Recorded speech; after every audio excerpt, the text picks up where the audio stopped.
berasal dari bahasa Arab, yaitu hajj, yang berarti berkunjung kepada suatu tempat tanah suci. Di dalam hal ini, istilah haji dimaksudkan untuk berkunjung atau mengunjungi tempat lokasi yang suci untuk beribadah. Selanjutnya di sini juga ada beberapa ayat dan hadis yang menerangkan tentang ibadah haji bagi umat muslim. Selanjutnya ada syarat, rukun, dan wajib haji. Kita bahas dulu tentang syarat haji ya. Yang pertama ada waktu pelaksanaan haji. Ibadah haji dilaksanakan pada bulan Zulhijjah. Tepatnya ketika waktu wukuf di Arafah tiba pada 9 Zulhijjah dari 6, 10 Zulhijjah dan hari-hari tasyrik seperti tanggal 11, 12 dan 13 Zulhijjah. Syarat haji ini ada bagi umat Islam beragama Muslim. Kedua, berakal.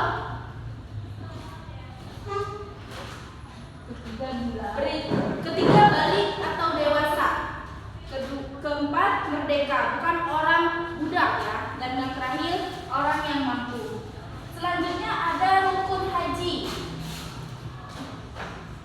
Rukun haji ini ada berihram atau niat. Kedua, wukuf pada tanggal 9 Zulhijjah. Dan ketiga, tawaf ifdah, mengelilingi Ka'bah sampai 7 kali keliling sambil membaca tasbih, yaitu labbaik Allahumma labbaik, labbaik la syarika lak labbaik. Talbiyah. Yang ketiga, yang selanjutnya syai. Tujuan dari syai ini berlari peran di antara Bukit Syafa dan Marwah, dilaksanakan setelah tawaf ifdah. Selanjutnya tahallul, mencukur rambut pada jamaah haji sebanyak minimal 3 helai rambut. Yang terakhir tertib. Nah, rukun syarat haji sudah dijelaskan dan rukun haji pun sudah dijelaskan. Selanjutnya ada wajib ibadah haji.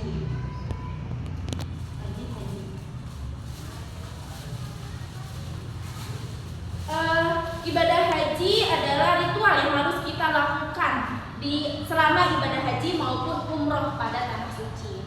Di sini pun ada wajib haji, diantaranya ihram, yakni niat berhaji. Ihram niat berhaji bahwa kita ini akan melaksanakan haji pada saat itu. Selanjutnya ada bermalam atau mabit di Musdalifah setelah wukuf di Arafah pada tanggal 9 Zulhijjah. Nah, karena mungkin wajib haji dari sini tuh ada, kalau tidak salah satu tidak dilakukan, nanti takutnya hajinya tidak sah. Selanjutnya ada mabit di Mina pada tanggal 11, 12 dan 13 Zulhijjah. Jumroh ulang Utsman dan Aqobah pada hari tasyrik tanggal 11, 12 dan 13 Zulhijjah. Selanjutnya ada tawaf wada yang merupakan tawaf perpisahan untuk menghormati Baitullah.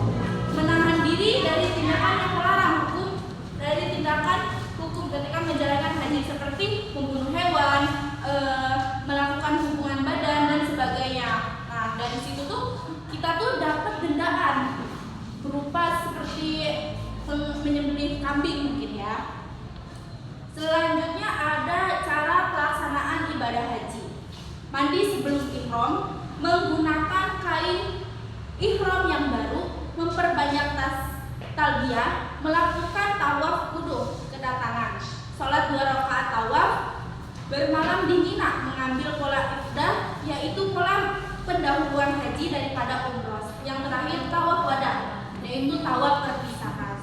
Nah, dari haji tersebut tuh ada macam-macam bentuk haji. Yang pertama haji ifdah.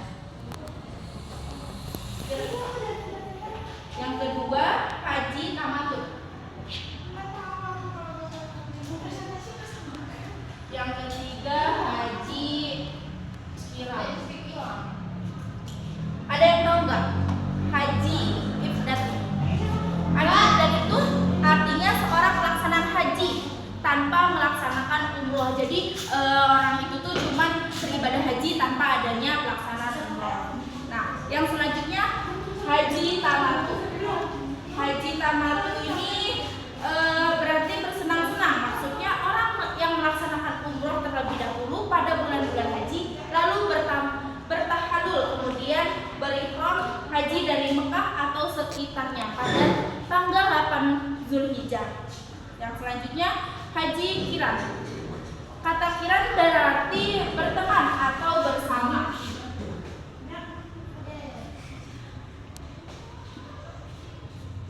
Yang maksudnya orang itu pelaksanaan haji dan umroh secara bersamaan dengan sekali niat bahwa saya itu akan berniat haji dan umroh. Nah, yang terakhir ada keutamaan haji.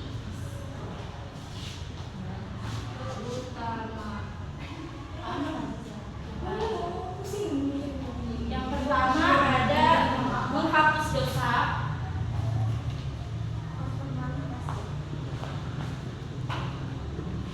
Kedua, pahala surga. Dua, pahala surga. Dan ketiga ini menghapus kekafiran. Keempat, masuk jihad bagi wanita atau orang yang tidak mampu berperang. Yang kelima, amal yang paling utama. Keenam, memperoleh doa dan rahmat Allah. Dan terakhir, kedudukannya yang paling mulia di mata Allah.